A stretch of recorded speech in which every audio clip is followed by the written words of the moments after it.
Hello and welcome to Embrace Behavior Change. This is the place where families with special needs can come and learn how to parent with a greater sense of ease. My name is Sharoya Ham. I am a behavior change specialist and a parent coach. I am dedicated to helping parents who are feeling overwhelmed, perhaps discouraged, or even confused as to the next step to take. I help parents by giving them the skills and also the encouragement they need to keep going, to keep doing what they're doing so that they can be confident and respond to their children's needs. Embrace Behavior Change is here for you, the parent. I am so excited about this interview today because I believe it captures the spirit of Embrace Behavior Change, speaking to the parent to let you know you are not alone. We are all going through our parenting journeys differently. And today I'm excited to introduce you to my first guest. Her name is Kathi Silva. Welcome, Kathi. Thank you. Kathi is from the United States, but happens to be living in Kampala, Uganda, where we're filming right now. I want to tell you a quick story before I give you the details about Kathi, but I recently moved to Kampala, and one day I met Kathi, and she said, "Oh, whenever you're in my area, feel free to give me a call." But I realized, I called her. I didn't call her after that. Maybe several weeks had passed, and I woke up one day and I thought, I really could use someone to talk to. So I called Kathi up and I said, "Kathi, would you like to go out and have lunch with me?" And she kindly agreed. And it was just a blessing because during that time when we were having lunch, Kathi just said to me, "Have you ever read the book Far from the Tree?" And I said, "No, I hadn't." But she went on to explain the premise of the book, and I was so intrigued. I simply asked her after she gave me the details about the book, "Would you consider doing an interview with me so you can explain basically your journey?" Let me show you this book right here. It's by Andrew Solomon. And the premise of the book is what happens to a family, what happens with parents when their child is profoundly different from them.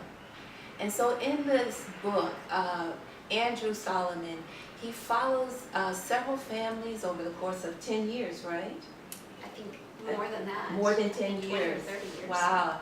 And he's looking at how do parents engage, how do they come to a level of acceptance, what is their emotional journey as they deal with a child maybe who's deaf, a child who has autism or Down syndrome, and what about a parent whose child committed a heinous act? What do you do? How do you go through that journey? And what I love about this book, it's not trying to give you solutions. It's letting you take a peek into the lives of other families. And we can all, I don't care what your background is as a parent or as a person, this book, there's something in it for everyone that you can connect with, resonate, and go, wow, I didn't realize that other people are going through some of the issues that I have. Because the truth be told, we all want to fix our children in some kind of way. And so I'm going to proceed with the introduction with Kathi, and then we're going to go on to this interview. But our focus here today is to let you take a peek into Kathi's life, see how she came to that place of acceptance, that place of realizing that everything is going to be all right.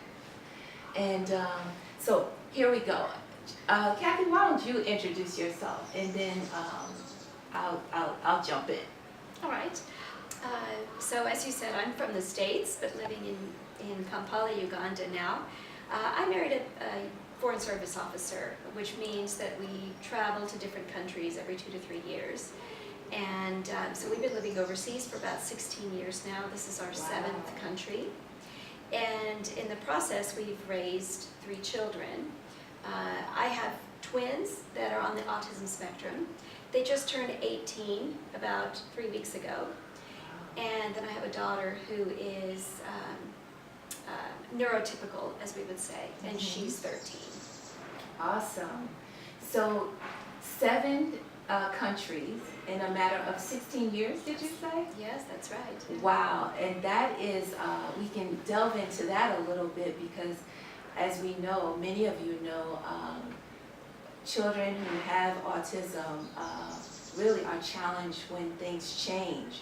So there are many changes happening in your family over the course of your children's lives. So I know there are many of you who are in the expat community who may be watching this. This is going to be fascinating to understand how you all kept some level of consistency through all the inconsistencies. But let's take us back to that place where your sons were born. You see their development, you notice there's something different, and then what happened?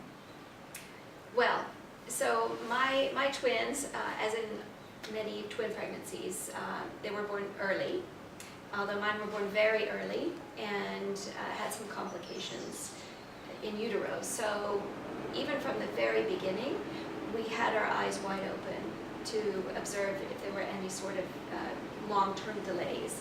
They started on a respirator. They were in the hospital for 2 months before they came home. They had to have occupational therapy to learn how to swallow, to learn how to sit up, to learn how to crawl. Everything was a struggle from the very beginning. But let me stop you. At this point, they're not diagnosed. This is Exactly. just Yes. a early delivery issue. Right. And this was the initial fear as a parent was, what is the long-term prognosis when a child is born that premature? Children, in my case, when they're born this prematurely, you don't really know what's going to happen. So by the time they were about a year and a half, they were progressing very well forward, and the developmental specialist that had been monitoring them felt that their prognosis was going to be very good. And that was when we were actually comfortable enough to join the Foreign Service, to get cleared to go overseas, and to make that big leap. It was about a year after we had been on our first assignment that actually my parents came to visit. And these were our first children. They were twins. Everybody told us parenting is difficult. Parenting twins is more than double trouble. And so we were exhausted parents, but we thought that was normal. When my parents came to visit, they were the ones that pointed out, that's not normal. What you're going through is not normal. It's above and beyond exhausting. The twins were they were 2 years old, they were still not sleeping through the night. They were having night terrors. One of my sons, when he got frustrated or overstimulated, which was always, he would bang his head violently against the floor or against the wall. Any sort of noise would send them screaming. So when I would vacuum the house, my husband would have to take the twins out for a walk because the vacuum cleaner would terrify them. Kathi, you bring up a very good point.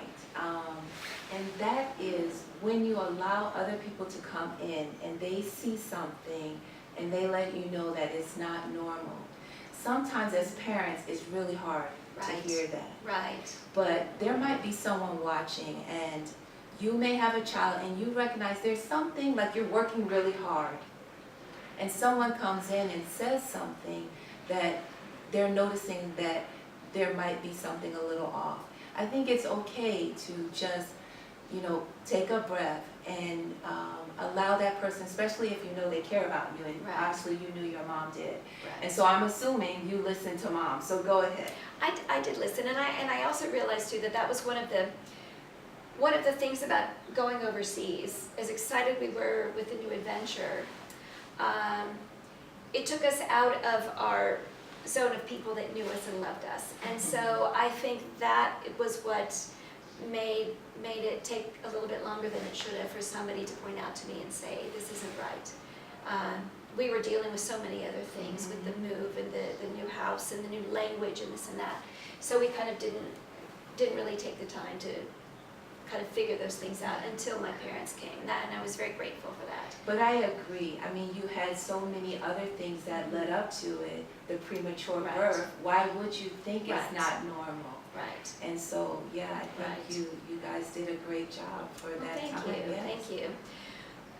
So what happened next is we went back to the United States to do a complete evaluation in a place where we felt comfortable doing it. We probably could have done it overseas, but we knew that the best would be to come home, and I'm very, very happy with the decision to do that.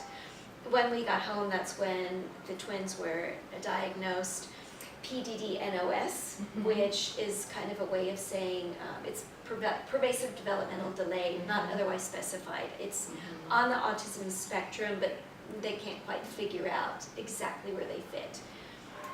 And that's when things really took a turn for us.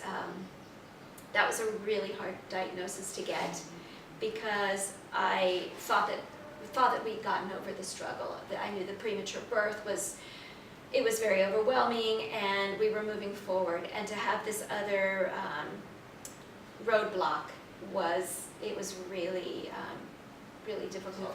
Well, let me ask you, were both kids at the same place developmentally? So you pretty much figured they're both going to be diagnosed with the same thing? Yes, well, Okay. they were both, exactly, they were both given the same evaluation, the testing, and they were both diagnosed, even almost parallel, everything, Wow. the same scores, the same, Wow. yeah. And even to this day, because every 3 years, they recommend doing the psychoeducational testing, and they still, They rank pretty. yes, which says something about the autism spectrum and genetics. Yes. Because they are identical twins. Wow. Yeah. Wow. Okay. So after you get the diagnosis, and then what? What is that immediate thought that happens after that? Well, the first thing we did was we curtailed our assignment overseas and came back to the States right away, because we knew that early intervention in autism is so fundamental. And so we came back to the Washington, D.C. area, which we had researched has really top services. And I threw myself in full time to just researching as much as I could and trying everything, every single, we did dietary changes. So we did the casein-free, gluten-free diet. We did some of the alternative treatments, like the vitamin supplementation and even the chelation, and some things that your Western doctors often don't believe in. But I wanted to try. I had heard so many stories, success stories from people that said, I don't know why it works. Science can't prove it, but it works. Okay. And so we did both. We did the non-traditional and traditional. Okay. And just pushed really hard until our 2.5 years after that, we were ready to go overseas again. So was your mindset that we're going to address this and we're going to go back overseas? You hadn't given up your hope on continuing with the foreign service? That's right, that's right. When we Okay. first got the prognosis, we didn't know what to expect. But I think somehow deep down, no matter what the specialists were telling us, because in the beginning they were not telling, the prognosis was not very good. We were told, oh, they probably won't be ever able to read, they'll always need to live with you, they'll never be independent. Even though I heard that, Mhm. I never accepted it, Okay. which might have been a good thing, might not have been a good thing. I think it was a good thing because it did force me to try everything and to push really hard. And my twins are in a beautiful place today, and I think it's because of that. Okay. Because I didn't let the doctors stop us from doing the absolute best that we could for our kids. Okay. So how do you remember, like, when you first understood what the prognosis was, or just that emotion that you felt? And then at what point does it change into high gear, I'm gonna find some ways to respond to this, and not let it just take me over. Yeah.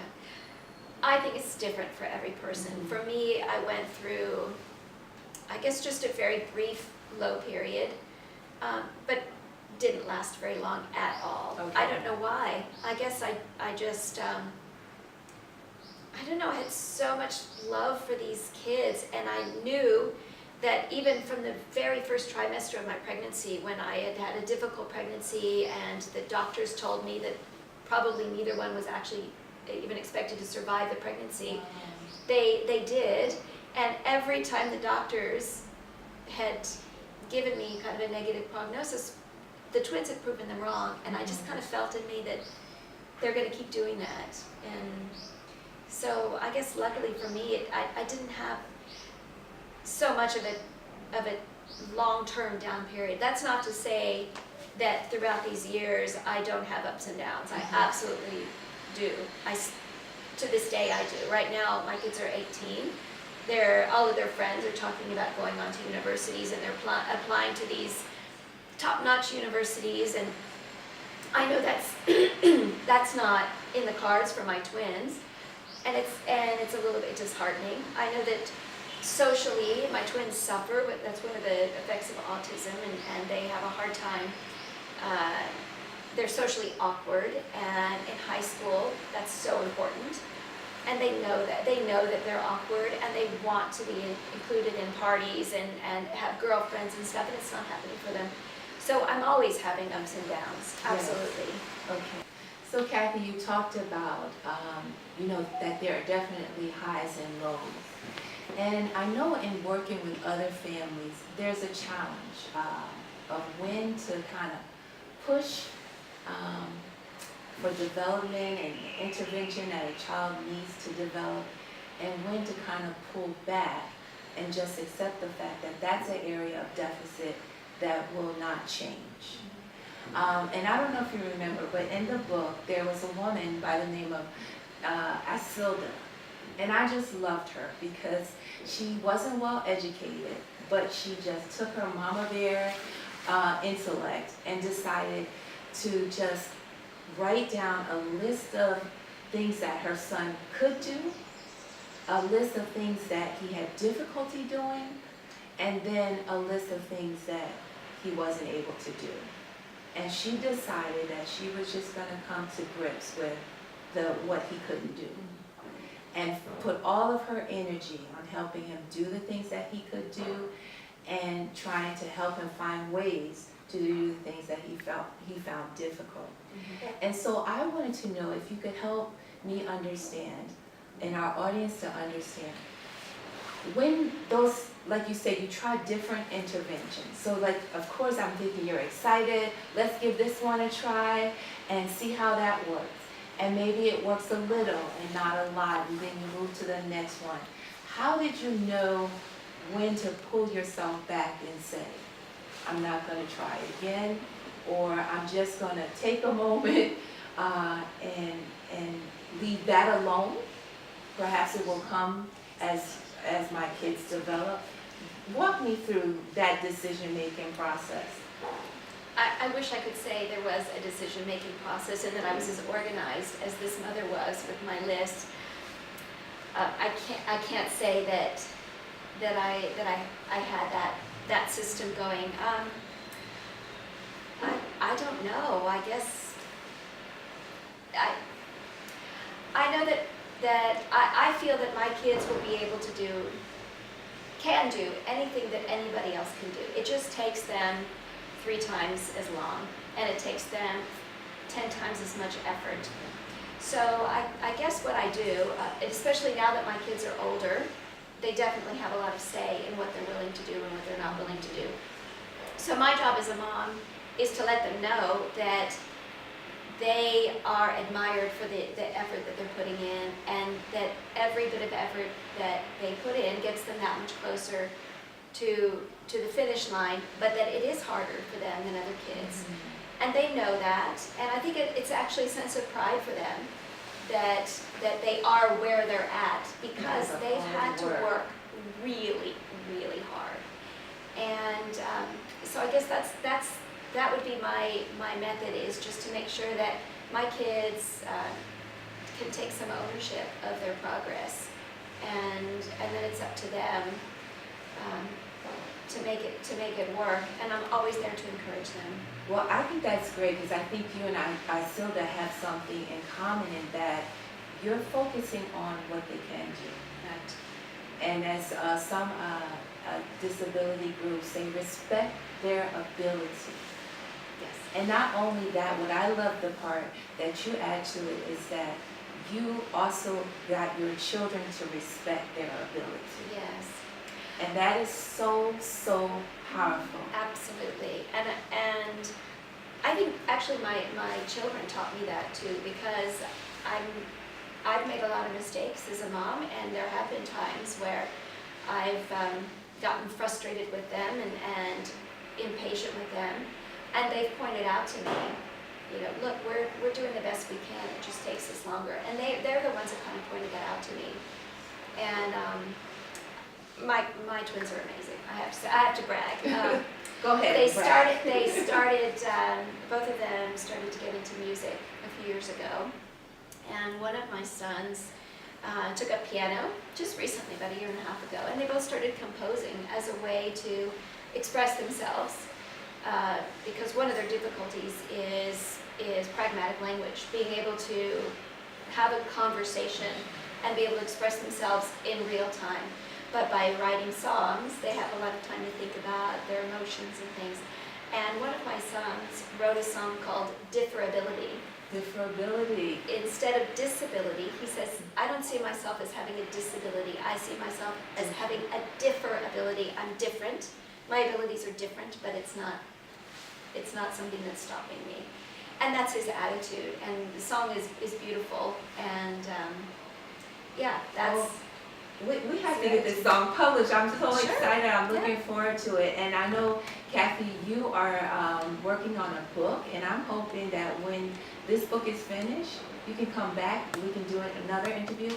And how about we use your son's song as the soundtrack to that interview? Sure, absolutely. Let's Absolutely. talk about that. That would Yeah. be so exciting to Yeah. feature the song here at Embrace Behavior Change. So Kathi, I have a few questions for you. Let me see here.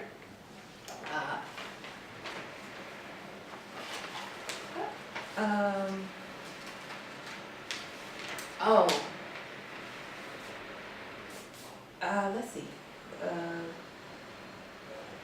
I think we did those. Okay.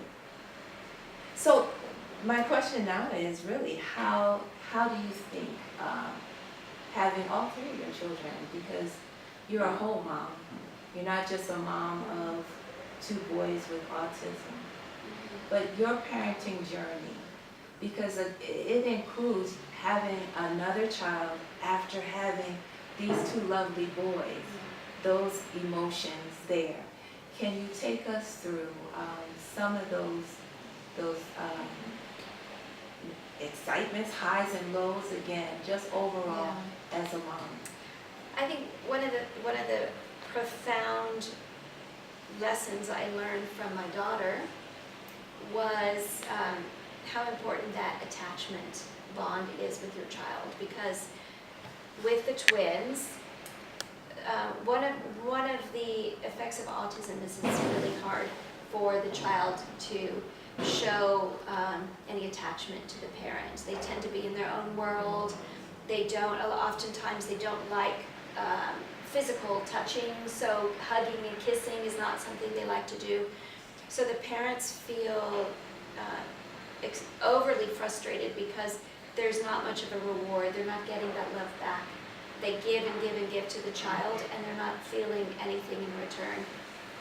And in my case, it was... So Kathi, you were talking about your sons, and although they weren't affectionate towards you, they had each other. Right, they had each other. They weren't, they had this incredible identical twin bond. They had their own language. They just gravitated towards each other all the time, and they really, they didn't give me the positive feedback that I would have me or my husband, I should say, that drawing him in as well. He tried to play ball with them, and they just wouldn't reciprocate.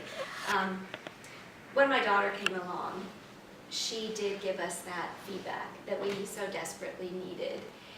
She was very affectionate, very demanding of our time and attention, which we actually appreciated. Even though some people, some parents were like, another game, I play another game with my child, I'm so tired. We were like, yes, she wants to play a game with us. So, and my daughter also was fantastic about bringing her older brothers out of their little world, because she was a force to be reckoned with, and she demanded their attention in ways that I couldn't have.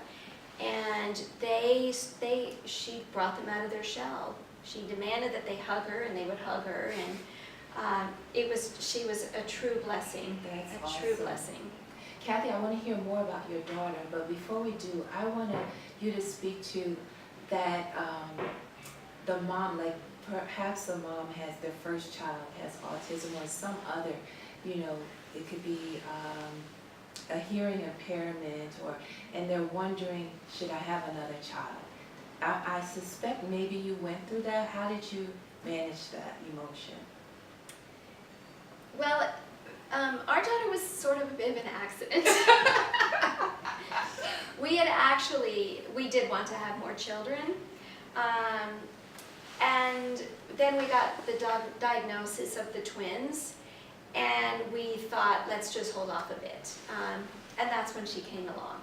So she was not planned at that time, but I have to say it was the best accident that happened to us. It was really a blessing for our relationship with our sons and our family dynamic. Our family dynamic really changed when she came along.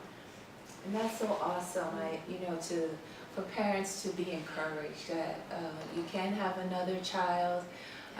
Your child can also meet the needs of the other child, Yes. and that's so awesome. Yes. That she brought another facet to their personality out. Yes, That's awesome. absolutely. So tell me more about her. Well, she was one of those children that was born an old soul, I guess you would say. She was, even as an infant, she had this mothering instinct about her and this maturity about her that even though she's 4 years younger than my twins, she immediately became their older sister. And she would take care of them, and she would nurture them, she was just a great, and she really brought out this happiness in our family that I felt it was missing a bit.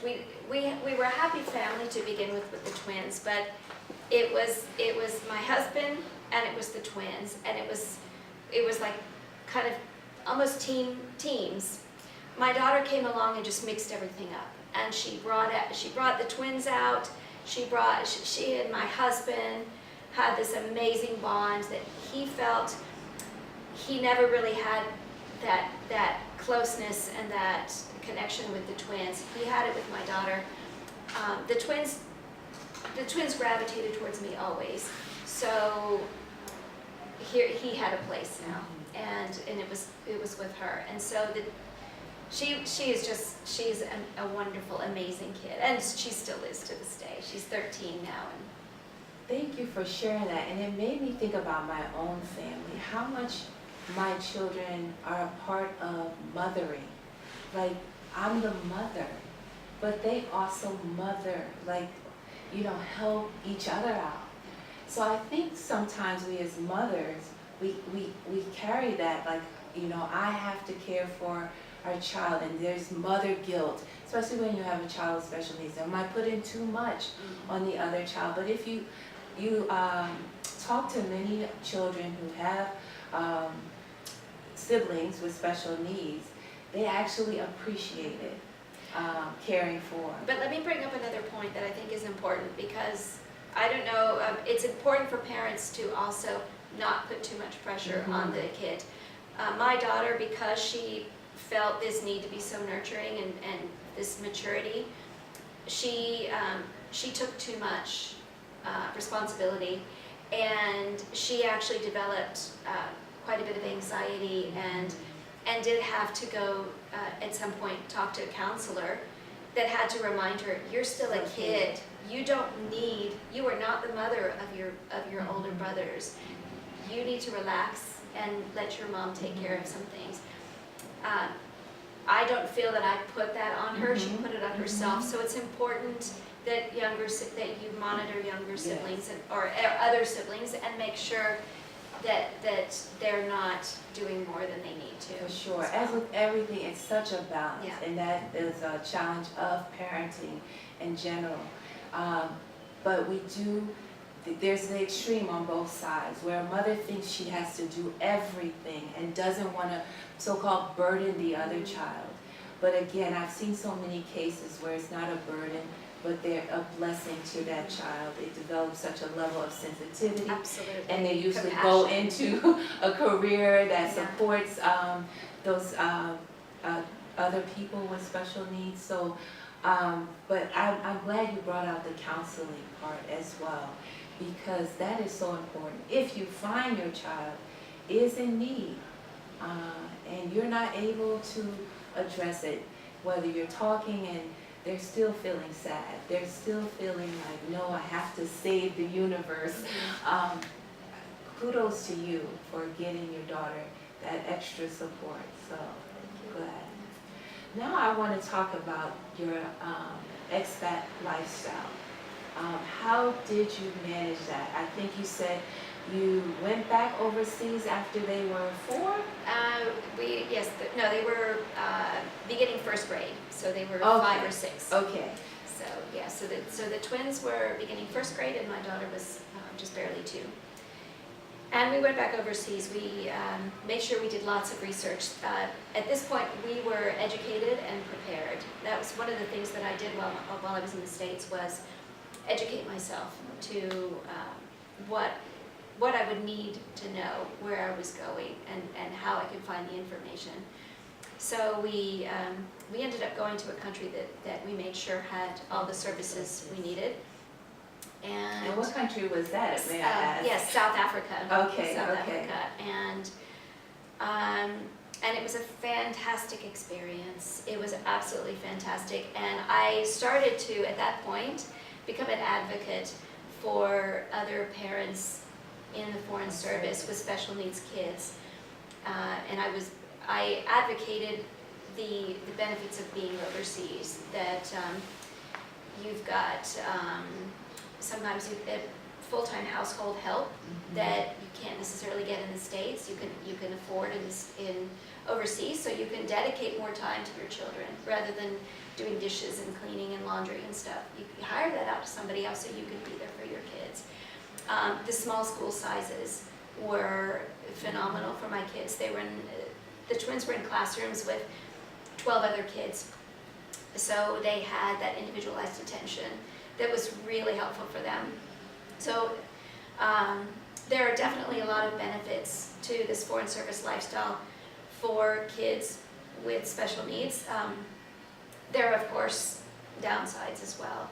And for my twins, because autism, one of the characteristics of autism is rigidity in thinking and the need to maintain routine and to know exactly what's coming next, which, as you know, doesn't happen when you move countries and you're living out of hotels for months at a time, and you don't have your furniture, so in our case that added an extra layer of stress. But I also think that it gave my twins practice in learning how to be adaptable. So they were able to overcome that difficult aspect of autism. And I think they're very adaptable now. And I think that that's set them up for the future, a more independent life. Okay, so I want to get maybe at least 3 practical things that you did to help facilitate. So you were in South Africa for how many years? 3 years. Were you feeling at the end like, please, I want an extension? We would have loved to have extended. Unfortunately, in the foreign You service, couldn't, you're not allowed but to. I'm thinking like, I would be frantic, where next? But I'm sure you studied and you found out, in fact, where did you go next? After that, we went to Caracas, Venezuela. Okay, and they had the support? Yes, they did. The school, and for us, the main priority, at the younger age, the main priority was the school and the occupational and speech therapy, which was really important for us at the time. And we were able to locate those services in Caracas. And we're a Spanish-speaking family, so Okay. we had a little bit of flexibility. We were able to to go to some specialists outside of the English-speaking world. Well, great. In those early years, can you tell me some technique that you used to transition? Oh gosh, I just made sure that I was always there for the kids. I chose not to work, to be a stay-at-home mom, and to be there for them. When they came home from school every day, we had a snack and we talked and they decompressed. I always tried to keep a careful watch on them and look for little signs that they were overstimulating or that they needed something or they needed to take a break. If I felt it was too much, I would keep them home from school. So when it was time to move and you sat down and you talked with them, you monitored their reaction, Yeah. and then what routines did you put in place?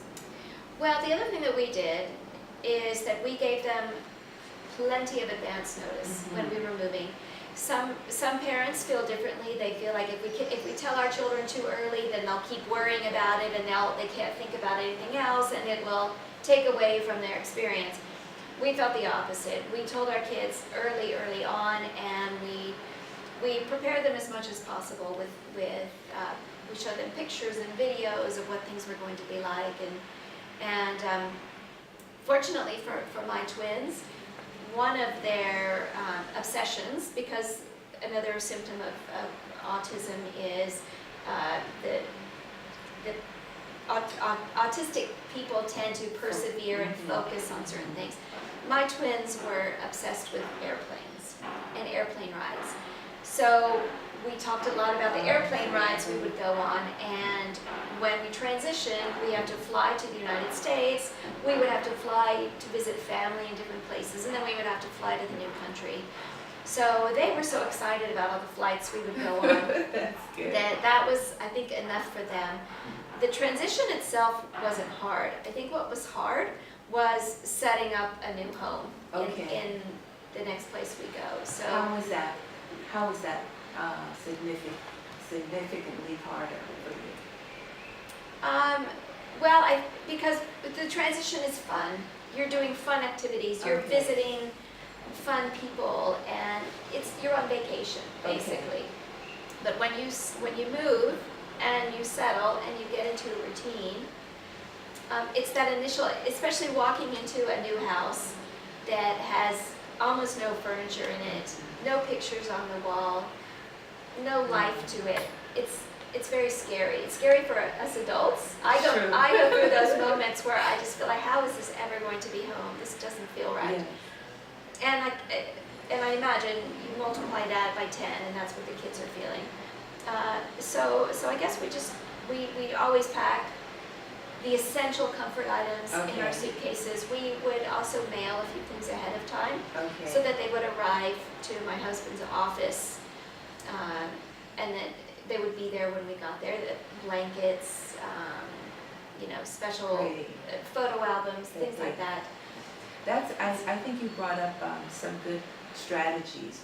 One is assuming the best sometimes can really help. Yes.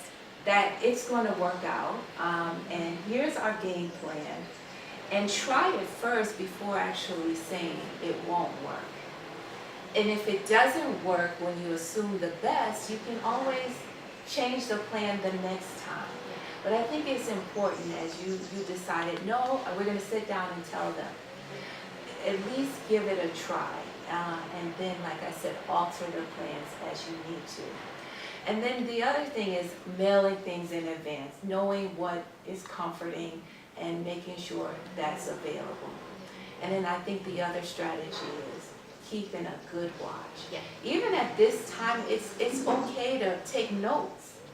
I remember when my son was needing medication, I just kept taking notes, and it was really helpful. You think like, okay, well, it's not that serious, or like my eye can catch it, or I'll remember when I get to the doctor's. Yeah. And on that note, I'll say too, I knew that there were a couple of moves that I knew were going to be more stressful than others because of the age of my children, or the school year they were going into, or the place we were moving to.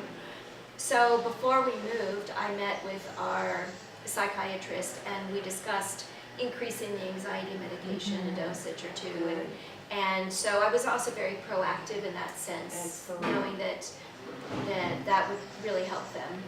That's excellent. Yeah, I think that's great.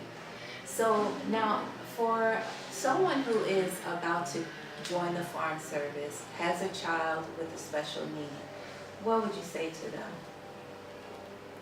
Well, first of all, I'd say there's a lot of support out there now, because there are a number of families in the Foreign Service with children with special needs, and there are Facebook chats, there are Yahoo groups. There's a lot of resources, so seek help and guidance and support. And the other thing I would say is don't assume that anything is impossible, or that some countries are better than others. In fact, that's what my book, the premise of my book was about, was based on my experience in the countries that I've been in. Some of the best countries for my children were countries that you would never expect the services and the schools and the attitudes of the local people to be so warm and welcoming and helpful. So I would, for families that are looking to go overseas, just do your research. Don't assume that Western Europe or developed countries is the best place for your child's need. It may be, it may not be.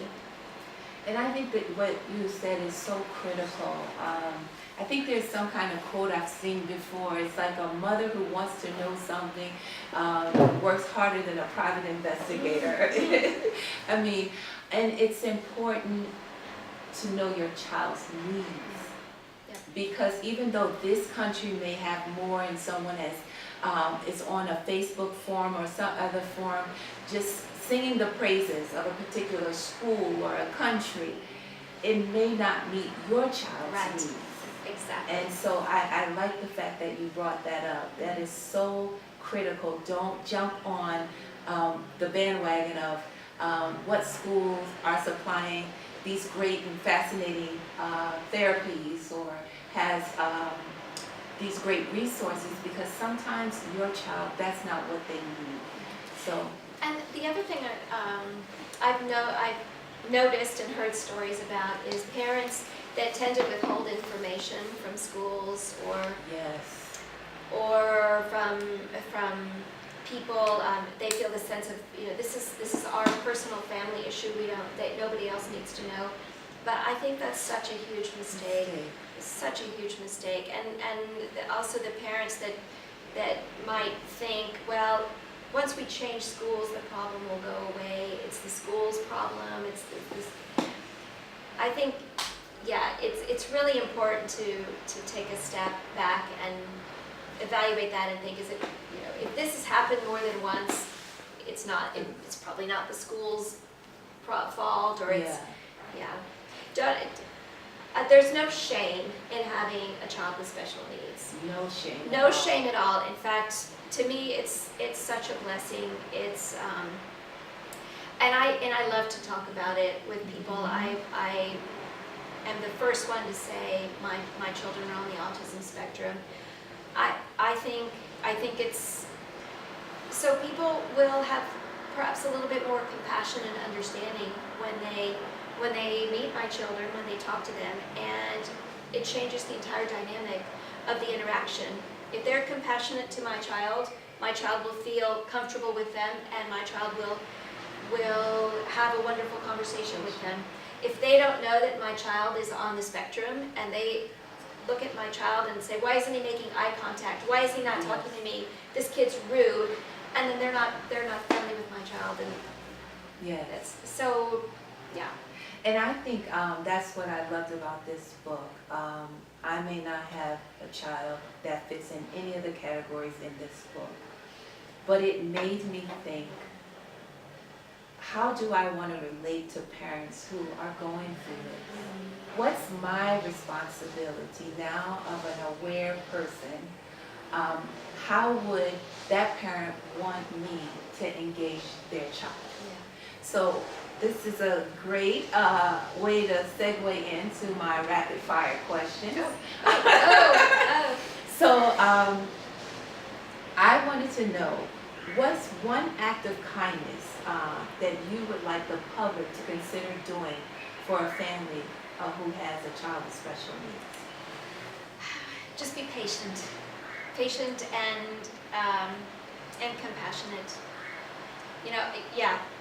Can you give me an example of when they can be compassionate? Like, when a mom is doing this or when they see a child doing that. Give me.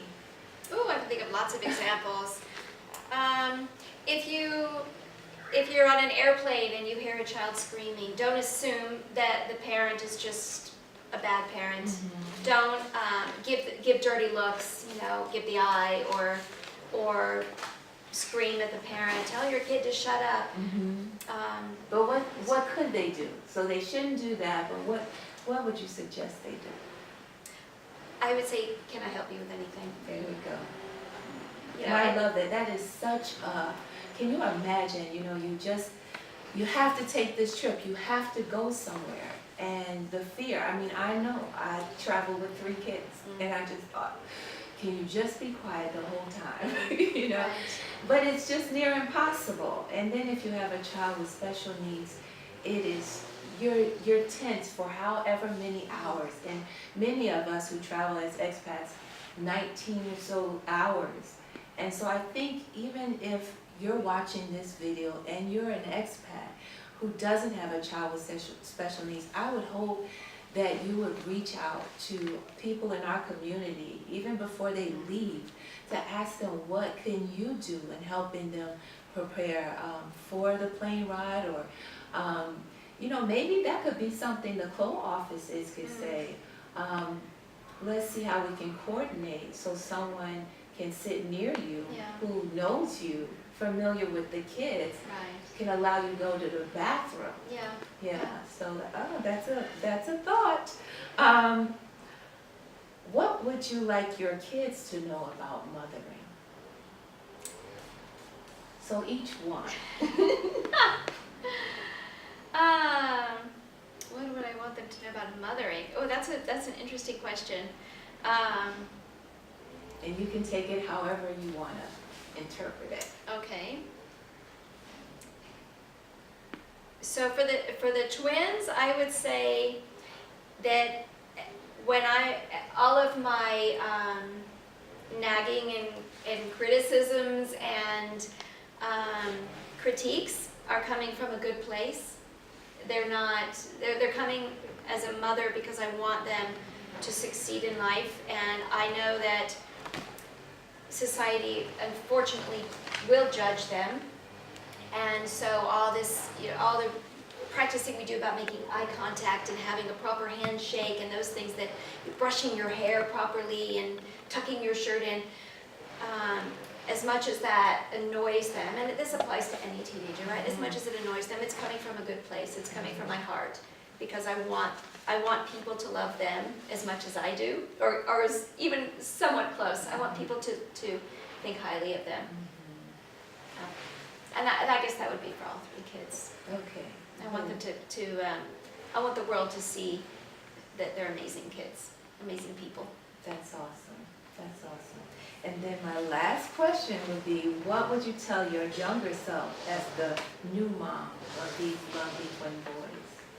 So now looking back, if you can talk to yourself, when you had these kids and you were in that apartment in the first country, what would you tell her? I would just say keep going, don't give up. Keep that stamina going, keep taking care of yourself, which I did actually, and I think that's really important. I made sure that I arranged time to exercise, eat healthy. It's a marathon, it's not a sprint, and so yeah, I would just say keep going. And Wow, Kathy, that's a great way to end our interview, is talking about taking care of yourself. Remember, Embrace Behavior Change is all about you, the parent, the caregiver, encouraging you and giving you skills so that you can run the marathon. Because if you think that you can do it without always giving 100, you're going to be sadly mistaken. And not only that, the family that you want to have will not come about, because we are made to live in a community. yeah. We're made to ask other people, what do you think? And get advice. And so I want to encourage you, along with everything Kathy has said. She's given us several things to think about, strategies to do. And I want to also ask you, if you know of someone who is struggling, their child is having different issues, and they seem to be overwhelmed, please pass this video on to them. Like this Facebook page at Embrace Behavior Change. I'm going to be doing more interviews based on this book with the same theme of what do you do when a child you have is profoundly different from you. Please do me a favor and share this video on your Facebook page so we can get the word out there that we're all the same, yet different. And it's just kind of baffling and beautiful all at the same time. So thank you, Kathy, for your time. Thank you for sharing your story with such a level of truth and vulnerability. I really appreciate it. My pleasure. Okay.